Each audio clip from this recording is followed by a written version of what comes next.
Oi, gente, eu sou até William, Colofé, Mucuyu, Mutumbá, Ure, Saravá, Mojuba e toda a saudação de respeito a nós, povos de matriz africana. Gente, eu tenho observado alguns comentários na tão famosa telinha do celular que se refere de uma pessoa que diz ter uma história e não tem. Mas aqui o vídeo não é com o intuito de falar dessa pessoa, e sim de pegar essa ocasião. Meus vídeos sempre são assim, eu pego uma ocasião e trago para uma visão mais analítica. Eu vou pegar essa visão dessa pessoa que construiu uma imagem e não essa imagem, e a gente vai falar da despersonalização. O que é despersonalizar? Nada mais é que desconstruir sua personalidade. Como acontece isso? Geralmente, quando eu vou desconstruir a minha personalidade, eu desconstruo porque eu estou ancorado sobre traumas. Traumas são todas as situações que nós passamos na infância. E geralmente os traumas ele tem dois aspectos fortes que a gente vai falar hoje, que é o trauma familiar e o trauma profissional. Por que eu quero pegar esses dois aspectos? Porque é em cima desses dois aspectos de trauma que nós, brasileiros, espiritualistas ou não, criamos expectativas generalizadas e gigantes sobre o aspecto da ansiedade. Vale a pena lembrar que, num vídeo anterior, eu falei que a ansiedade é um medo por um futuro. Eu me torno ansioso pela expectativa do que vai vir, que não aconteceu ainda. E a ansiedade hoje nos assola em 90% da nossa sociedade.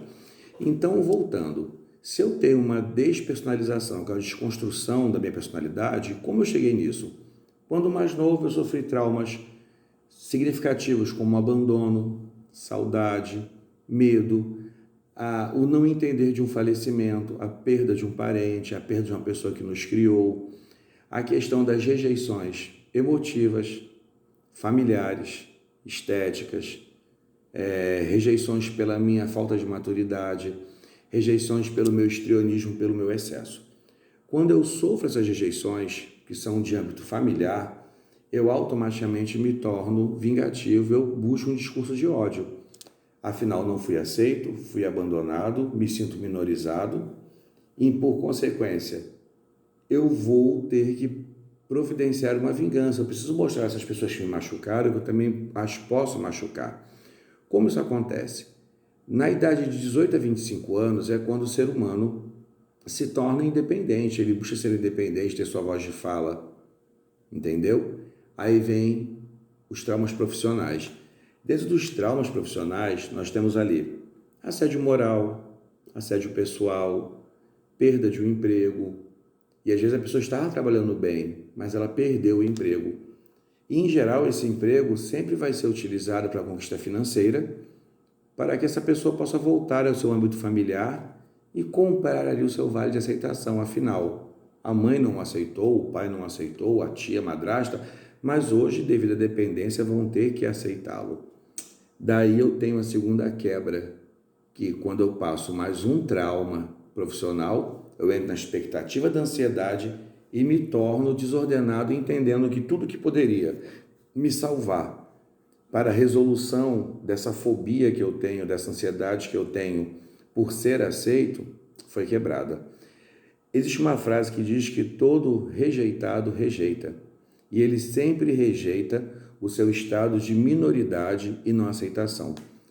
Quando, com 18 e 25 anos, eu descubro a espiritualidade, eu entro na minha casa espiritual, eu começo a entender que ali eu posso ter um conhecimento de ser alguma coisa, eu sofro meu terceiro trauma, que é o trauma espiritual. Eu sou tolhido, eu sou cortado. A mim não é dado o poder para executar coisas que não sejam do meu alcance.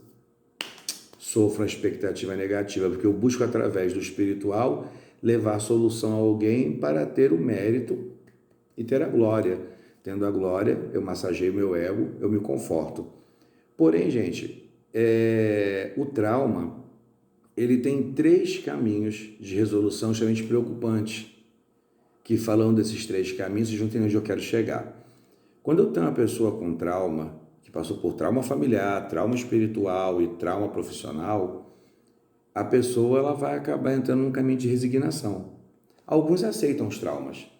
Eu nunca vou ser feliz com alguém, eu nunca vou ser aceito na família, eu nunca vou ter um bom namorado, uma boa namorada, eu nunca vou ser ninguém. Outros já se acometem do estado de fuga. Estou para conhecer alguém, eu vou fugir. Estou para receber um posto espiritual na casa do meu zelador. Vou fugir. Estou para receber uma promoção. Eu vou fugir. Porque a dor de ter sido abandonado torna o ser humano minoritário. E aí vai chegar onde eu quero chegar, que é no fator mais preocupante. Se eu não cometo a resignação, que é o aceitar tudo que a vida me traz da forma que vier, sem que eu resista, eu não cometo a fuga, eu cometo a hipercompensação. E daí a gente vai entrar no campo perigoso. Quando eu vou hipercompensar os meus sentimentos de trauma, eu vou me tornar crítico, agressivo e sátiro. Crítico porque eu vou criticar tudo e a todos. Aquela máscara está mal feita, eu faço melhor. Aquela máscara está torta, eu faço melhor. Eu começo a mostrar que o meu sentimento de ódio, expectativa por um futuro que ninguém talvez possa não me aceitar ou possa me abandonar também, eu vou buscar atenção. Então eu começo a buscar vítimas e criticar dentro dessas vítimas e alimentar o aspecto egocêntrico das minhas vítimas para que elas me tenham como aceitação, que tenham visibilidade pela minha pessoa. Então eu pego as vítimas do hipercompensador, sempre são pessoas com o seu narciso lá no alto, o seu egocentrismo lá no alto. E geralmente também a pessoa que tem despersonalização e está no fator de hipercompensação, ela tem baixa estima acelerada. Por mais que ela ganhe notoriedade, voz e fala, ela sempre vai estar criticando tudo. Então chega nesse caso de pessoas espiritualistas que vendem, que banalizam o conhecimento, que banalizam o segredo, porque elas buscam somente suprir o seu trauma ou a sua neurose de abandono, porque dentro da cabeça dela sempre vai estar se formando essa neurose, tá, gente? Passando a parte de crítica, que eu estou criticando tudo, eu me torno agressivo. Eu mereço, eu tenho. Como um leão que mata sem fome, como algo que destrói sem precisão, como aquele que ataca sem ter sido atacado anteriormente. A pessoa começa a ter uma prerrogativa misógina, acusadora, seletista, negativa e preconceituosa, buscando mostrar que somente o seu lado de visão é certo. Quando eu entro nessa parte, eu começo a entrar na satirização, porque se eu vou promover um movimento de críticas, eu vou receber feedbacks, outras críticas. E quando eu recebo críticas, eu volto lá atrás, quando eu era mais novinho, tive meu trauma, ou eu volto naquele trauma profissional, ou naquele trauma sentimental de ter sido uma pessoa que fui deixada para trás por um relacionamento, ninguém investiu em mim. E quando eu entro na parte da sátira, eu preciso satirizar. Fulano está falando de mim, mas fraquinho demais. Lembrando que toda opinião é opinião. E só conhece o outro quem conhece a si mesmo. Então, quando eu estou crítico, agressivo, misógino, preconceituoso, e eu vou satirizar o outro, eu tenho que lembrar que eu não conheço a mim mesmo. Porque se eu me conhecesse, eu me daria limites na minha desconstrução de personalidade. Eu não seria um hipercompensador e não buscaria que tudo girasse em volta da minha mão. Então eu destruo aquele zelador que tem uma casa humilde, porque a minha tem um azulejo mais bonito. Mas eu esqueço que ambos zeladores têm sua competência. O que ambos talvez não se conheçam são os seus caminhos periféricos. A célula piramidal, o Ori, é o orixá de maior compensação humana. Ele quem dá, quem constrói, quem tira, quem coloca. Porém, quando esse Ori ele tem uma má formação orgânica de saúde, não tem obrigação que vai para frente, gente. Então, quando eu venho falar hoje da despersonalização, a pessoa que desconstruiu sua personalidade, ela desconstruiu por um trauma. Então, eu quero ser aceito, eu quero ser amado, eu como filho de santo, achei meu pai, minha mãe de santo, e ali eu quero ser aceito, idolatrado, amado, e estou jogando sobre ele a necessidade que eles me aceitem. Eles vão me tolir. Cria um segundo trauma. E terceiro trauma, porque o primeiro foi lá na infância, segundo na independência, quando eu fui me tornar gente, para conquistar o meu campo que eu perdi, o terceiro na vida espiritual. E aí, quando eu crio o fator de sátira, eu acho legal, interessante, as pessoas me critiquem, e mais interessante é que dentro de mim, eu consigo ter o processo de autoanálise destrutiva, onde eu sempre vou lembrar dos meus problemas, as minhas dores, mas eu vou satirizar o outro, porque eu não vou dar para o outro a ferramenta que ele almeja e precisa, que é para apontar os meus erros. E no momento da sátira, quando a sátira começa a acontecer, você vai satirizar tudo, é o momento de maior ataque, é o momento que você vai sofrer um próximo trauma. Só que o quarto trauma, já o trauma orgânico, ele vai criar, por consequência, doenças e debilidades. Desde o caminho de uma depressão profunda, uma crise de ansiedade, ao pânico, ao medo, ou qualquer tipo de patogenia que você chegue. Então, o vídeo de hoje é somente para esclarecer o que é uma despersonalização, os caminhos que ela segue. Quando eu me despersonalizo, eu desconstruo uma personalidade que eu tenho, porque através de um trauma sofrido me gera um medo, uma expectativa de ansiedade. Por consequência, o rejeitado rejeita.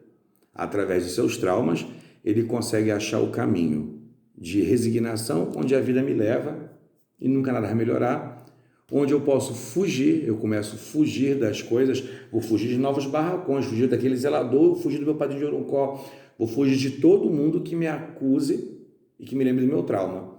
Mas em terceira expectativa que acontece muito hoje, que é a hipercompensação, que é o movimento de eu tenho que ser compensado, você tem que acreditar na minha pessoa, ouvir a minha palavra, seguir o que eu digo. Nesses movimentos se constrói um movimento de autossabotagem muito gigantesco. A pessoa ganha visibilidade, ela ganha nome, ela ganha poder, mas em geral ela também pode ganhar muita destruição, porque a partir do momento que ela não der ao outro a massagem no ego que ela dá, você quer saber fazer Oxóssi? Você pega ali 3 pedrinhas, um ferro de arco e flecha, vai para o mato pro Oxóssi 1, pro Oxóssi 2 vai para o mar, pro Oxóssi 3, e não existe Oxóssi 3, é tudo mentira. Então eu critico, eu destruo a crença do outro para que eu possa colocar a minha crença. É muito complicado tudo isso, porque a hipercompensação, ela tem como fatores de um futuro de resultado a destruição, o ruir. A famosa torre construída sobre uma terra mole, ela vai ruir. Eu espero que vocês possam ter entendido, que vocês possam gostar. Eu estou tentando fazer um vídeo mais curto, porque é um assunto muito abrangente, mas que vale a pena a gente parar para pensar sobre esses acontecidos que vêm acontecendo nas nossas redes virtuais, que falam dessas pessoas que tentam desconstruir e destruir o nosso sagrado. Se eu digo que aquela máscara é feia e aquela é mais bonita, por que eu estou criticando aquela máscara? Eu quero desconstruir ela por quê? E aí, voltando à base, quando eu despersonalizo, eu desconstruo uma personalidade, é porque a personalidade de ser um bom filho, um bom iaô, de envelhecer, de ganhar maturidade, tomar a minha obrigação de maioridade e junto com meu pai aprender e confeccionar, se eu tiver um destino de vó Dulcilê, de ter uma casa, confeccionar os meus filhos, a história dos meus filhos, para eu poder ser aceito e amado. Quando, por inúmeras vezes, eu não sou amado ou não sou aceito, o trauma e a neurose de abandono, que acontece aqui, ela se multiplica. A minha voz torna-se em discurso de ódio, eu me torno sátiro, faço caras e bocas. Essas fotinhas que acontecem hoje é um processo de despersonalização. Eu deixo de ser quem sou para ser o que o outro quer. Então eu posto uma foto legal, eu mostro que eu sou machão, eu mostro que eu sou chorão, sou sensível. E na grande verdade, a despersonalização sempre é muito oca. Qual zelador que não teve vontade de fechar sua casa? Qual zelador que não teve vontade de abandonar? Por quê? São inúmeros traumas que o zelador sofre. Então ele começa a construir um processo de despersonalização. Os que resistem e permanecem é porque não vão criar uma voz de vingança, porque na verdade tem um supremo sobre eles, que diz que aquilo ali é a tarefa única e exclusiva dele. O zelador não pode transpor para outro seu sofrimento, apesar de ser um processo muito difícil. Portanto, tomem cuidado com os discursos de ódio, tome cuidado com as críticas. Se você, Legum, Abian, Arruretê, novato, está na sua casa de santo, sofreu uma correção, e isso te abalou porque acessou uma memória que você tinha anterior, não sai metendo pau no seu pai e não sai desconstruindo a sua personalidade. Porque quando você vai ouvir o que o outro tem a te oferecer, talvez o que o outro tem a te oferecer seja somente uma massagem no seu ego. E com certeza, quando você começar a hipercompensar, porque eu quero ter 3 anos de santo, eu quero já botar o meu queté, eu quero dançar na minha roda, eu quero cantar um oiê, eu também estou desconstruindo minha personalidade, porque ela não foi construída, ela só foi caracterizada, que é um assunto que a gente vai falar futuramente, que é sobre a customização do candomblé.